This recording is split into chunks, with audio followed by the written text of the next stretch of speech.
கல்கத்தா உயர்நீதிமன்றத்திலிருந்து ஒரு நீதிபதி ராஜினாமா செய்கிறார். அவருக்கு 6 மாதம் பதவிக்காலம் இருக்கு. பதவியிலிருந்து விலகிறார். அது அவருடைய இஷ்டம். பதவியிலிருந்து விலகும் போது அவர் சொன்னதெல்லாம் சர்ச்சைக்கு ஆளாகி இருக்கிறார். அதை பற்றியெல்லாம் நான் பேச போவது கிடையாது. பதவியிலிருந்து விலகிய பிறகு என்ன சொன்னார் பாருங்க. ஒரு பேட்டியில வங்காள தொலைக்காட்சின்னு நினைக்கிறேன், அதில் கேட்குறாங்க, பல கேள்விகள் கேட்டுட்டு வர்றாங்க. அவரை கேட்குறாங்க, காந்தியா கோட்சேயா எதை தேர்ந்தெடுப்பீர்கள் கேட்குறாங்க. காந்தியா கோட்சேயா? அவர் என்ன பதில் சொன்னார் தெரியுமா? கோட்சேன்னு சொல்லியிருந்தா கூட போறாரு, இவரை கடவுள் மன்னிப்பார்னு சொல்லியிருக்கலாம். அவர் என்ன பதில் சொன்னார் தெரியுமா? இதற்கு நான் உடனடியாக பதில் சொல்ல முடியாது, சிந்தித்துத்தான் பதில் சொல்வேன். காந்தியா கோட்சே கேட்கறதுக்கு சிந்திச்சு பதில் சொல்லணுமா? என்ன சிந்திக்கிறாரு? காந்திய கோட்சே கொண்டானா அது கோட்சே குண்டு வீசும்போது காந்தி இடையில புகுந்துட்டாரா அப்படின்னு சிந்திப்பாரா? காந்தியா கோட்சேங்கிறதுக்கு ஒரு உச்ச நீதிமன்ற பதவி விலகிய நீதிபதி நான் உடனடியாக பதில் சொல்ல முடியாது, சிந்திச்சுத்தான் பதில் சொல்ல வேண்டும் என்று சொன்னார். அப்ப காந்தியும் கோட்சேயும் ஒண்ணுதானா? பூவா தலையா போட்டு பார்க்க போவீங்க? யாரு கண்டா? அடுத்த தடவை கேள்வி கேட்டா பூவா தலையா போட்டு சொல்றேன், பூ வந்தா காந்தி. அந்த அளவுக்கு இந்த நாட்டில் நச்சு கருத்துக்கள் தோன்றி இருக்கின்றன. இதெல்லாம் நச்சு கருத்து. இதையெல்லாம் முளையிலேயே கிள்ளி எறியணும். ஒரு 20-30 ஆண்டுகளுக்கு முன்னால் காந்தியா கோட்சேங்கிறது கேள்வியே எழுந்திருக்காது. அந்த மாதிரி கேட்கணும்னு ஒருத்தனுக்கும் தோணி இருக்காது. அந்த மாதிரி யாராவது கேள்வி இருந்தா இவ்வளவு பெரிய பாவியா இருக்கேன்னு சொல்லியிருப்பாங்க. இன்னைக்கு அந்த கேள்வியும் கேட்கிறார்கள், அதற்கு பதிலும் ஒருத்தர் சொல்றாரு, நான் சிந்திச்சு தான் பதில் சொல்லணும். இந்த மாதிரி எத்தனையோ நிகழ்ச்சிகளை இந்த நாடு பார்த்து வருகிறது. அதுதான் எனக்கு அச்சம் தருகிறது. இப்போ தேர்தல் வருது, அதுக்கு கட்டியம் கூடுற மாதிரி 100 ரூபாய் குறைச்சிருக்காருன்னு சுப வீரபாண்டியன் சொன்னார். பார்த்துருப்பீங்க எனக்கு பேப்பர்ல. 100 ரூபாயை குறைத்து பிரதமர் அறிவித்தது எனக்கு மகிழ்ச்சி அளிக்கிறது. இன்னொரு அறிவிப்பையும் செய்து இருக்கணும். நான் மீண்டும் ஆட்சிக்கு வந்தால் இந்த 100 ரூபாயை கூட்ட மாட்டேன்னு சொல்லியிருக்கணும். ஆங்கிலத்தில் ஒரு பழமொழி இருக்கு, straw on the camel's back அப்படின்னு. அதாவது பாலைவனத்தில் போற ஒட்டகம் இருக்கே, அந்த ஒட்டகத்தினுடைய முதுகுல மிகப்பெரிய சுமையை ஏற்றி வைப்பாங்களாம். ஏற்றி வச்சுட்டு ஒரு கிளைய மட்டும், ஒரு கம்பை மட்டும் எடுத்து அந்த ஒட்டகம் பார்க்கிற மாதிரி ஒட்டகத்தின் முகத்தின் முன்னாடி போடுவாங்களாம். அந்த ஒட்டகம் நம்புமா, அடேடே பெரிய சுமையை இறக்கி வச்சுட்டாங்க. நீங்க 700 ரூபாய் உயர்த்தி விட்டு 100 ரூபாய் குறைக்கிறீங்க. 700 ரூபாய் உயர்த்தி விட்டு 100 ரூபாய் குறைத்தால் இங்க இருக்கிறவங்க எல்லாம் ஏமாளிகளா? நான் கேட்கிறேன்னா, 700 ரூபாய் உயர்த்தி விட்டு 100 ரூபாய் குறைத்தால் நீங்கள் எல்லாம் ஏமாளிகள் என்று நம்பித்தானே செய்யறாங்க. 100 ரூபாய் குறைச்சதை நான் வரவேற்கிறேன். ஆனால் நான் மீண்டும் ஆட்சிக்கு வந்தால் 100 ரூபாய் கூட்ட மாட்டேன்னு சொல்லணும். இல்லை, நாங்கள் ஆட்சியில் இருந்தபோது $146 பீப்பாய் கச்சா எண்ணெய் விலை. கச்சா எண்ணெய் விலை பீப்பாய் $146. சவுதி அரேபியாவுடைய தலைநகரில் ஒரு உலக தழுவிய மாநாடு நடந்தது. இந்த உலகம் தழுவிய மாநாடுகளை எப்படி கச்சா எண்ணெய் விலையை கட்டுப்படுத்துவது, பெட்ரோல் விலையை எப்படி கட்டுப்படுத்துவது, டீசல் விலையை எப்படி கட்டுப்படுத்துவது என்பதற்காகவே ஒரு மாநாடு. எல்லா நாட்டு நிதி அமைச்சர்களும் பெட்ரோலியம் அமைச்சர்களும் வந்திருந்தாங்க. நட்வர் சிங் அவர்களும் நானும் இந்தியாவின் சார்பிலே சென்றிருந்தோம். எங்களுடைய கோரிக்கை இந்த அளவுக்கு மேல விலையை கூட்டப்படாது. எண்ணெய் வளமுள்ள நாடுகள் இந்த அளவுக்கு மேல விலையை குறைக்கப்படாது. நான் சொன்னேன் இது நியாயமான கோரிக்கை. இந்த அளவுக்கு மேல விலையை கூட்டப்படாது என்று சொல்வது எவ்வளவு நியாயமோ அதே மாதிரி நியாயம் இந்த அளவுக்கு கீழே விலையை குறைக்கப்படாது. இந்த விலை சரிஞ்சிருச்சுன்னா அவங்க உற்பத்தி செய்ய முடியாது, கட்டுப்படி ஆகாது. ஆகவே கீழேயும் ஒரு கோடை வரைங்க, மேலேயும் ஒரு கோடை வரைங்க. அந்த கோட்டுக்குள்ளதான் கச்சா எண்ணெய் விலை இருக்க வேண்டும் என்று நிர்ணயம் செய்யுங்கள் என்று சொன்னேன். பல பேர் ஆதரிச்சாங்க. எண்ணெய் தயாரிக்கும் நாடுகள் அதை ஏற்றுக்கொள்ளவில்லை, பல நாடுகள் ஏற்றுக்கொள்ளவில்லை. அந்த மாநாடு தோல்வியிலே முடிந்தது. அப்ப $146 ஒரு பீப்பா கச்சா எண்ணெய் விலை, $146.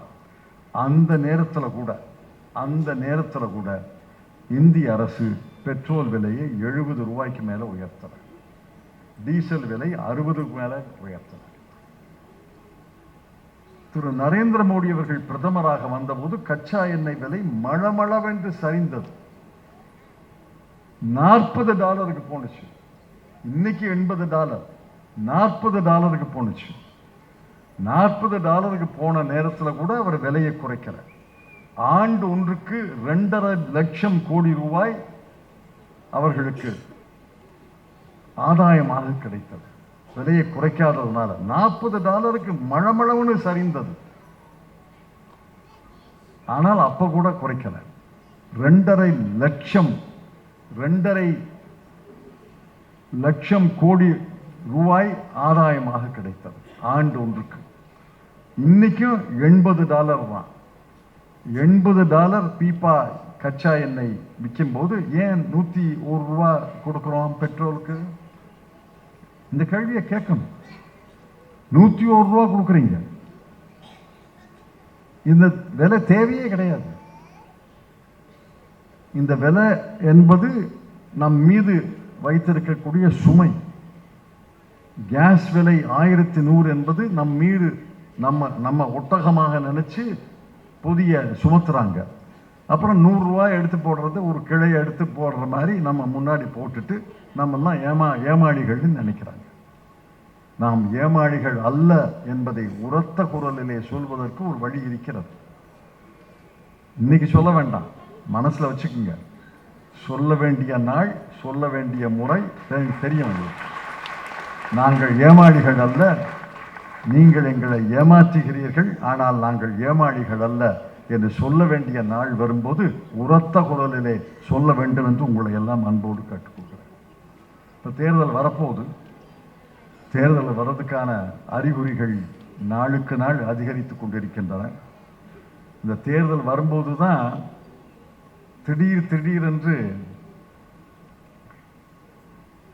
அறிவிப்புகள்லாம் வரும். 24 பிப்ரவரியிலிருந்து 7 மார்ச் முந்தா நாள் வரைக்கும் கணக்கெடுத்தேன். இந்த 14 நாட்களிலே பிரதமர் போகாத மாநிலமே கிடையாது, புதிய அறிவிக்காத நாளே கிடையாது. அறிவித்த கூட்டுத்தொகை 5,90,000 கோடி. இந்த 14 நாள்ல அறிவிச்சிருக்காரு. 5,90,661 கோடி அறிவிச்சிருக்கிறார். இதுக்கு தமிழ்நாட்டுக்கு வந்த ஒரு நாள் 17,300 கோடி அறிவிச்சிருக்காரு. அறிவிச்ச உடனே எல்லாரும் வியந்து வாயை திறந்து வியந்து பார்க்கிறாங்க. கசப்பான உண்மை என்னவென்றால், இந்த 5,90,661 கோடிக்கு தமிழ்நாடு உட்பட 17,300 கோடிக்கு 31 மார்ச்ல முடிகிற பட்ஜெட்லையும் 1 நாள்ல தொடங்குற பட்ஜெட்லையும் 1 ரூபா கூட ஒதுக்கல. இது வரைக்கும் 1 ரூபா கூட ஒதுக்கல. முடிஞ்ச வருஷத்துல ஒதுக்கியிருக்காங்களா? இல்ல. தொடங்குற வருஷத்துல ஒதுக்கியிருக்காங்கன்னா கிடையாது. இதெல்லாம் அறிவிப்பு தான். இதுக்கெல்லாம் திட்டமே இருக்காது. டிபிஆர்னு சொல்லுவாங்க, டீடைல் ப்ராஜெக்ட் ரிப்போர்ட். அதுவே இருக்காது. சும்மா தோன்றதெல்லாம் அறிவிச்சுக்கிட்டு இருக்காங்க. இன்னும் அறிவிப்பாங்க. அறிவிக்கிற வரைக்கும் தேர்தல் வராது. அறிவிப்பு முடிந்த பிறகுதான் தேர்தல் வரும். இப்போ 11ஆம் தேதி தேர்தல் அறிவிப்பு வருதுன்னு முதல்ல சொன்னாங்க. இப்போ 13ஆம் தேதி குஜராத்துக்கு போறாரு. 13ஆம் தேதி வந்த பிறகுதான் அறிவிப்பு வரும். இன்னும் தொடர்ந்து வரும். நான் கூட்டுத்தொகை போட்டுக்கிட்டே வருவேன். 10 லட்சம் கோடியை தாண்டினாலும் தாண்டும். எதற்காக சொல்கிறேன் என்றால், இதையெல்லாம் மக்களை ஏமாளிகளாக நினைத்து அறிவிக்கிறாங்க.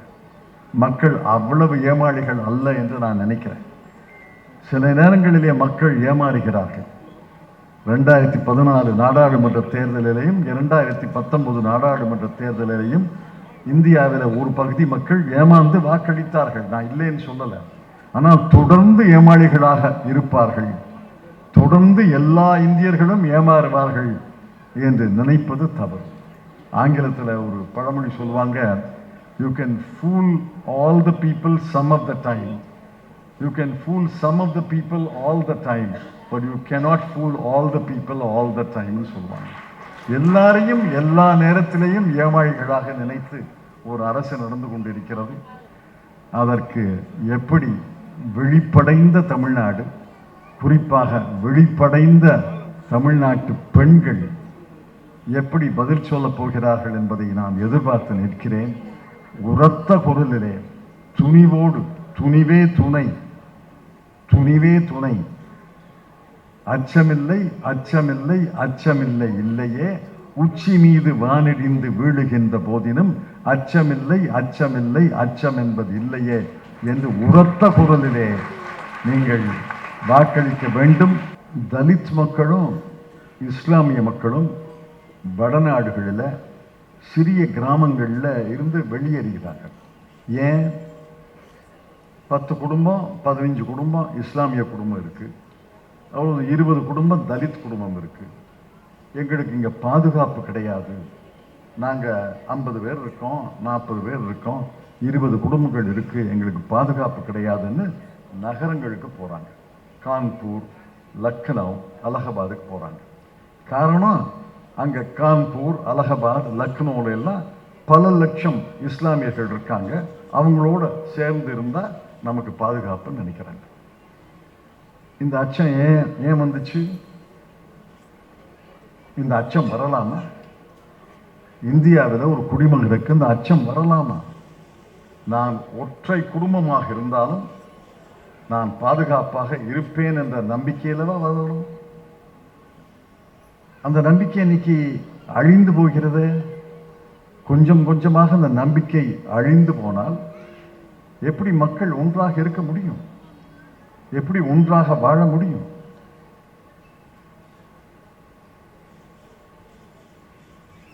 இதையெல்லாம் பார்க்கும் பொழுதுதான் மனித நேயத்தினுடைய முக்கியத்துவம் தெரிகிறது. நான் பல நேரங்களில் வேடிக்கையா சொல்லியிருக்கிறேன். இது இன்னும் கற்பனைக்கு எட்டாத கருத்து அல்ல. ஒரு மருத்துவமனையில் பிரசவ வார்டில் 2 தாய்க்கு ஒரே நேரத்தில் குழந்தை பிறந்துச்சுன்னா, தப்பி தவறி அந்த குழந்தை மாறிடுச்சுன்னா, ஒரு முஸ்லிம் தாய் ஒரு இந்து தாய் குழந்தை மாறிடுச்சுன்னா, இந்த குழந்தை முஸ்லீமா வளரும், அந்த குழந்தை இந்துவா வளரும். இப்ப டிஎன்ஏ எல்லாம் வந்துருச்சு. அந்த காலத்துல டிஎன்ஏ இருந்துச்சு. அதனால பிறக்கும் போதே ஒருத்தர் தலையில மதம் ஜாதி எல்லாம் எழுதி வைக்கல. தாய் தந்தை என்ன மதத்தை பின்பற்றுகிறாரோ அதைத்தான் எல்லாரும் பின்பற்றுகிறார்கள். யோசிச்சா 18 வயசுல ஓட்டு, 18 வயசுல உன்னுடைய மதத்தை நீ தேர்ந்தெடுத்துக் கொள்ள முடியும். விதி இருக்கு. நியாயமா அப்படித்தான் விதி இருக்கணும். 18 வயதிலே தான் எனக்கு வாக்குரிமை, எனக்கு அறிவு வளர்ந்திருக்கிறது என்று அரசியல் சாசனம் சொல்கிறது. ஆக 18 வயதுல என்னுடைய மதத்தை, என்னுடைய ஜாதியை நான் தேர்ந்தெடுக்கும் உரிமை வேணும்னா போராட முடியும்.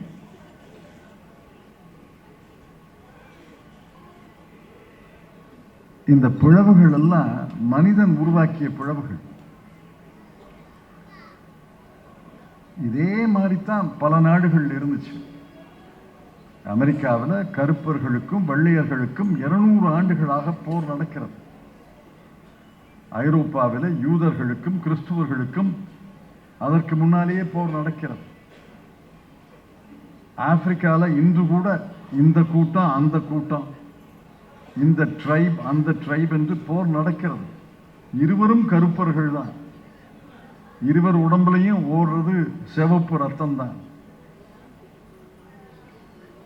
ஆனால் இந்த கருப்பு இனத்து மக்கள் ஒரு கூட்டம்னு, அந்த கருப்பு இனத்து மக்கள் ஒரு கூட்டம்னு பிரிஞ்சு சண்டை போடுறாங்க.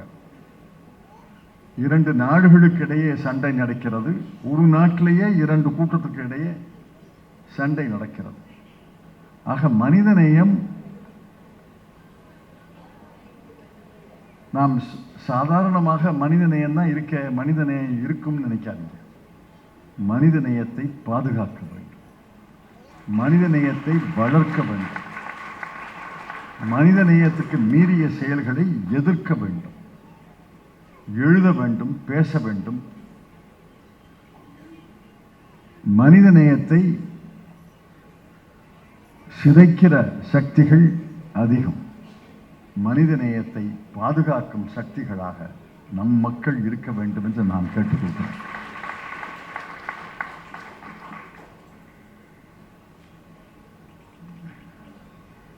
இந்த மனிதநேயத்தின் ஒரு பகுதி தான் ஆணுக்கும் பெண்ணுக்கும் சம உரிமைகள் என்பது.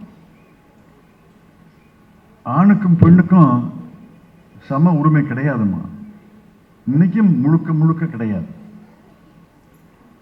நீங்க நம்பினீங்கன்னா, சம உரிமை இருக்குன்னு நினைச்சீங்கன்னா உங்களுக்காக நான் அனுதாபப்படுகிறேன். சம உரிமைகள்லாம் கிடையாது. சம உரிமையை தான் பெற வேண்டும். போராடும் பொழுது அரசு துணை நிற்க வேண்டும். அரசை நடத்துகின்ற கட்சி பெரும் துணையாக இருக்க வேண்டும். அதான் கட்சிக்கும் வேறுபாடு. சில கட்சிகள் ஆணும் பெண்ணும் சமம் இல்லை என்று சொல்வார்கள்.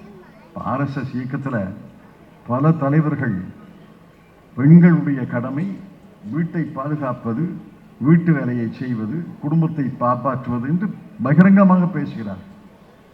அவர்களுக்கு ஆண் பெண் சமம் என்ற கருத்தை அவர்கள் உடன்படவில்லை. சில கட்சிகள் பேசும், செயல்படாது.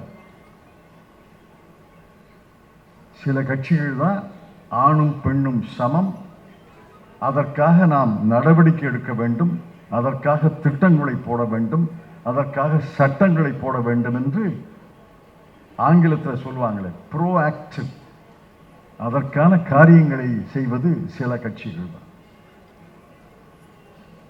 அண்மை காலத்தில் திராவிட முன்னேற்ற கழக அரசு மகளிர் மேம்பாட்டுக்காக செய்த காரியங்கள் எல்லாம் எனக்கு மிகுந்த மகிழ்ச்சியையும் திருப்தியையும் தந்திருக்கின்றன. தமிழ்நாட்டில் மகளிர் சுய உதவி குழுக்கள் 12,91,000 குழுக்கள் இருக்கின்றன.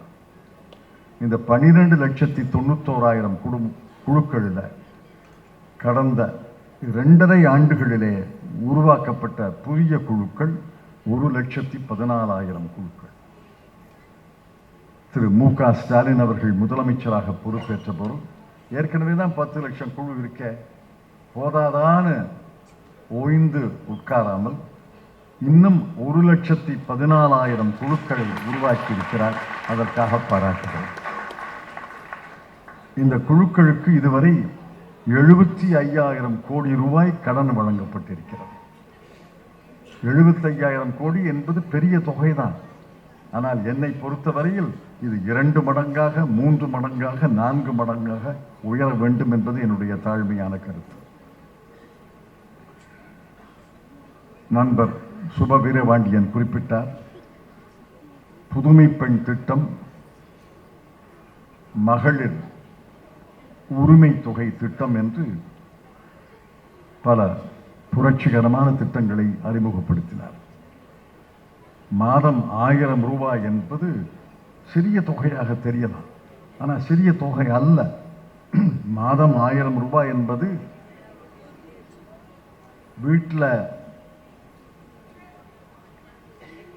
ஒரு கண்ணுக்கு தெரியாத கயிறால கட்டி போட்டதுலேருந்து விடுதலை. இந்த 1000 ரூபாய் என்பது வீட்டு பெண்களுக்கு விடுதலையை பெற்று தருகிற 1000 ரூபாய். நம்ம கையில பணம் இருக்கு, நம்மால் ஒரு இடத்துக்கு போக முடியும், ஒரு பொருளை வாங்க முடியும், செலவழிக்க முடியும் என்பதே விடுதலை.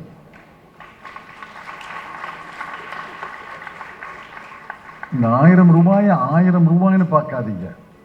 இது 1000 ரூபாய் என்பது உரிமை தொகை. என்ன உரிமை? பல உரிமைகளை பெற்று தருகிற உரிமை தொகை. இதையே உரிமைன்னு நினைக்காதீங்க. இந்த உரிமை மூலமாக பல உரிமைகளை பெற்றுக்கொள்ள முடியும். நம்ம வேணுங்கிற புஸ்தகத்தை வாங்கி படிக்கலாம், நமக்கு வேணுங்கிற பொருளை வாங்கலாம், நம்முடைய குழந்தைக்கு நாம் விரும்பிய உடையை வாங்கலாம். தொகை சிறியதா இருக்கலாம், ஆனா அந்த தொகை, அந்த உரிமை தொகை மூலமாக எத்தனை உரிமைகள் கிடைக்கின்றன என்று சிந்திச்சு பார்க்க. 1,15,00,000 குடும்பங்கள் பயன் அடைகின்றன. இதுல ஜாதியா பார்த்தாங்க, மதமா பார்த்தாங்க, கட்சியா பார்த்தாங்க. எல்லா கட்சி பெண்களுக்கும் கிடைக்குது இல்ல, எல்லா ஜாதி பெண்களுக்கும் கிடைக்குது இல்ல, எல்லா மதத்தை சார்ந்த பெண்களுக்கும் கிடைக்குது இல்ல. அதுதான் இதுல வெற்றியே ஒழிய, அதான் வெற்றி. இதுதான் சமுதாயத்தை பிணைக்கும், மக்களை இணைக்கும். ஊதாய் வயிற்று மக்கள், தமிழ்நாட்டு மக்கள், தமிழர்கள் என்ற உணர்வை இணைக்கும். 1,15,00,000 பேர் குடும்பத் தலைவிகள் எனக்கு 1000 ரூபாய் பெறுகிறார்கள். அதை நான் பெருமையாக பல இடங்களிலே சொல்லியிருக்கிறேன்.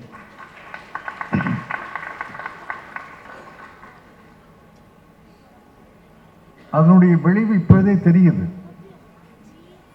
தொடர்ந்து பெண்களுக்காக தொடர்ந்து இருந்த அரசுகள் தமிழ்நாட்டில் செய்த ஒவ்வொரு காரியத்தினுடைய பலன்களும் இப்பதான் தெரியுது. போன ஆண்டு குரூப் 1 தேர்வு நடந்தது. குரூப் 1 IASக்கு அடுத்த தேர்வு என்று பல பேர் விரும்புகிற தேர்வு. இதில் 65 பேர் தேர்ந்தெடுக்கப்பட்டார்கள். தமிழ்நாட்டில் 65 பேர் குரூப் 1 தேர்வில் தேர்ந்தெடுக்கப்பட்டார்கள். அதில் 40 பேர் பெண்கள். 40 பேர் பெண்கள். குரூப் 2 இந்த ஆண்டு நடந்தது. குரூப் 2 இந்த ஆண்டு நடந்தது. முதல் ரேங்க் பெண்,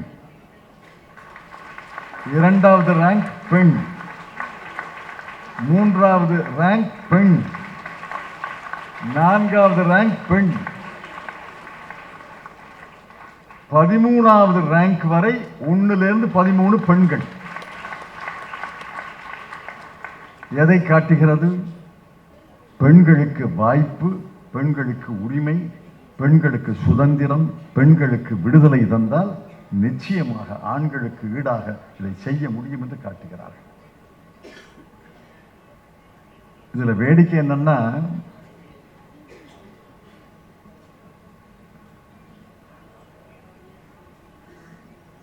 ஒரு 15 ஆண்டுகளுக்கு முன்னாடி இருந்தது.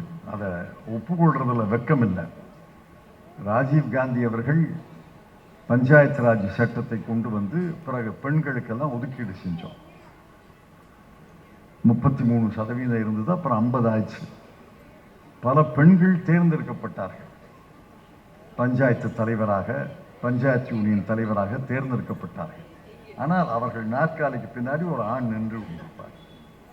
இல்லைன்னு நினைக்காதீங்க, இருந்தாங்க.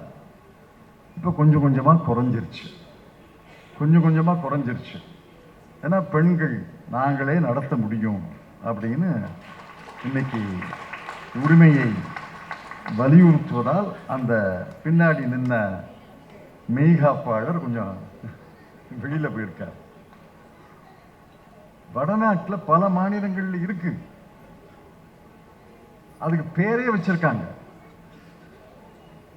பஞ்சாயத்து தலைவருக்கு பேரு பிரதான். பிரதானம் அந்த சமஸ்கிருத வார்த்தை. பஞ்சாயத்து தலைவருக்கு பேரு பிரதான். பஞ்சாயத்து தலைவர் பெண்ணாக இருந்து அவர் பின்னாடி இருக்கிற மெய்காப்பாளருக்கும் பேர் வச்சிருக்காங்க, பதி பிரதான். பதி பிரதான் வச்சிருக்காங்க. இன்னைக்கு நடக்குது. ராஜஸ்தான்ல, பீகார்ல, உத்தரப்பிரதேசத்துல பல இடங்கள்ல அந்த நிகழ்ச்சி நடைபெறுகிறது. அந்த நிலைமை இன்னும் இருக்கு. இன்னும் 10 ஆண்டுகளில் அதுவும் மாறும்னு நம்புறேன். ஆனால் பெண்கள் தங்களுக்கு சம உரிமை கிடைத்து விட்டதாக நினைக்கக்கூடாது. சம உரிமை கிடைக்க தொடங்கி இருக்கிறது. இன்னும் நீண்ட பயணம் இருக்கிறது. அந்த நீண்ட பயணத்தை முடிக்கும் வரை ஓயக்கூடாது, ஓய்வெடுக்கக்கூடாது.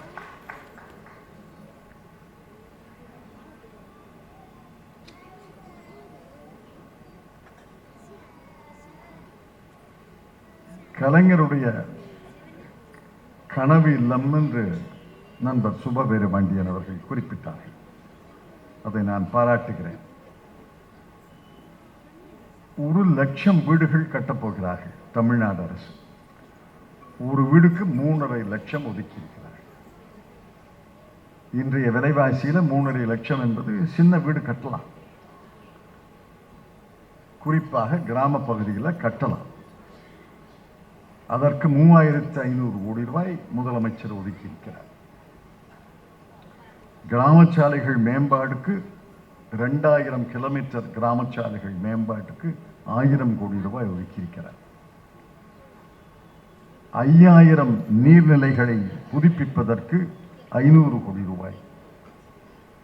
4457 நகர்ப்புற சாலைகளுக்கு 2500 கோடி ரூபாய். அடையார் ஆற்றை தூய்மைப்படுத்துவதற்கு குடுவாஞ்சேரியிலிருந்து சைதாப்பேட்டை வரை 1500 கோடி ரூபாய். 1000 புதிய வகுப்பறைகள் கட்டுவதற்கு 1000 கோடி ரூபாய். எப்படி பணத்தை செலவழிக்கணும்னா இப்படித்தான் செலவழிக்கணும். எப்படி பணத்தை செலவழிக்கப்படாதுங்கிறதுக்கு பல உதாரணங்களை சொல்ல முடியும். எப்படி பணத்தை செலவழிக்கிறதுக்கு இதுதான். கல்வி, மருத்துவம், சாலைகள், நீர்நிலைகள், தூய்மையான காற்று, தூய்மையான நீர், வீடு, இதற்குத்தான் ஒரு அரசு செலவழிக்கணும். மற்றதுக்கெல்லாம் செலவழிக்க வேண்டாம்னு சொல்லலை, அதுக்கெல்லாம் செலவழிங்க. ஆனால் முக்கியமான நம்முடைய நோக்கம் என்னன்னா மனிதனுடைய ஆற்றல், ஆண் பெண்ணாக இருந்தால் மனிதனுடைய ஆற்றல் வெளிப்படுவதற்கு, மனிதன் சுயமாக பல தொழில்களை தொடங்குவதற்கு, கண்டுபிடிப்புகளை செய்வதற்கு இந்த கட்டுமானம் முக்கியம். இந்த கட்டுமானத்திலே தமிழ்நாடு அரசு மேலும் மேலும் அக்கறை காட்டுகிறது என்பதிலே எனக்கு மிகுந்த மகிழ்ச்சி. இதே பாதையிலே தொடர்ந்து கட்டுமான வசதிகளிலே தமிழ்நாடு அரசு தொடர்ந்து அக்கறை காட்ட வேண்டும் என்று முதலமைச்சரை நான் அன்போடு கேட்டுக்கொள்கிறேன்.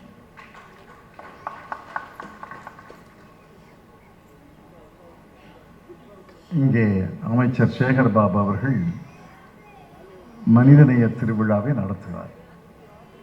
மிகப்பெரிய மனிதநேய செயல் என்ன தெரியுமா? மிகப்பெரிய மனிதநேய செயல் 6809 ஏக்கர் 5953 கோடி அதை மீட்டிருக்கிறாரே, அதுதான் மனித ஏக்கம்.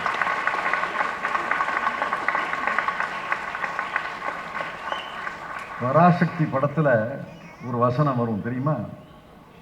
கோயில்கள் எல்லாம் கொள்ளையார்களின் கூடாரமாக மாறிவிட்டது. நான் கேட்கிறேன், யார் இந்த நிலத்தை அபகரிச்சா? வெளிநாட்டில இருந்தா படையெடுத்து வந்து அபகரிச்சா? இல்ல சுபவீர பாண்டியன் போன்ற நாத்திகர்கள் அபகரிச்சாங்களா? இதை கையாடியது, அபகரித்தது வெளிநாட்டு படை அல்ல, உள்நாட்டு நாத்திகர்கள் அல்ல. ஆத்திகர்கள் தானே இதை அபகரிச்சாங்க. நீங்க நாத்திகர்கள் கையிலிருந்து கோயிலை மீட்கிறதுக்கு முன்னாடி ஆத்திகர்கள் கையிலிருந்து கோயிலை மீட்கணும். அதைத்தான் நம்முடைய அருமைக்குரிய அன்பிற்குரிய சேகர் பாபு அவர்கள் செய்கிறார்கள். நான் ஒவ்வொரு முறையும் பார்க்கும்போது கேட்பேன், இன்னைக்கு என்ன டோட்டல்னு கேட்பேன். இன்னைக்கு என்ன டோட்டல், இந்த கிரிக்கெட் டோட்டல் கேட்குற மாதிரி இன்னைக்கு என்ன டோட்டல்னு கேட்பேன். இன்னும் கேட்ட உடனே ஃபோன் எடுத்து செய்தி கேட்டு சொல்லிட்டாரு, இன்னைக்கு வரைக்கும் 6809 ஏக்கர் 5953 கோடி. ஒரு சிறிய மாநிலத்தின் பட்ஜெட்டுக்கு ஈடு, சிறிய மாநிலத்தின் பட்ஜெட்டுக்கு ஈடு. எதுக்கு சொல்றேன்னா, மதத்தின் பெயரால் நல்ல காரியமும் செய்யலாம், மனிதத்தின் பெயரால் தவறான காரியங்களையும் செய்யலாம். மதத்தினுடைய குற்றம் அல்ல, இந்த மனிதனுடைய குற்றம். மதத்தினுடைய குற்றம் அல்ல. மதத்தை நம்புபவர்கள் நம்பட்டும், யார் வேண்டாங்கிற. சுபவீரபாண்டியன் தெளிவாக சொன்னார், நான் மதத்தை நம்பவில்லை, ஆனால் நீங்கள் மதத்தை நம்பினால் நான் மதிக்கிறேன் சொன்னார். கலைஞர் ஒரு முறை சொன்னார், நீங்கள் கடவுளை நம்புகிறீர்களா என கேள்வி. அதற்கு அவருக்கே உள்ள சாதரியம் பளிச்சுன்னு பதில் சொல்லிட்டார், நான் கடவுளை நம்புகிறேனா என்பது முக்கியம் அல்ல, கடவுள் என்னை நம்புகிறாரா என்பது முக்கியம்.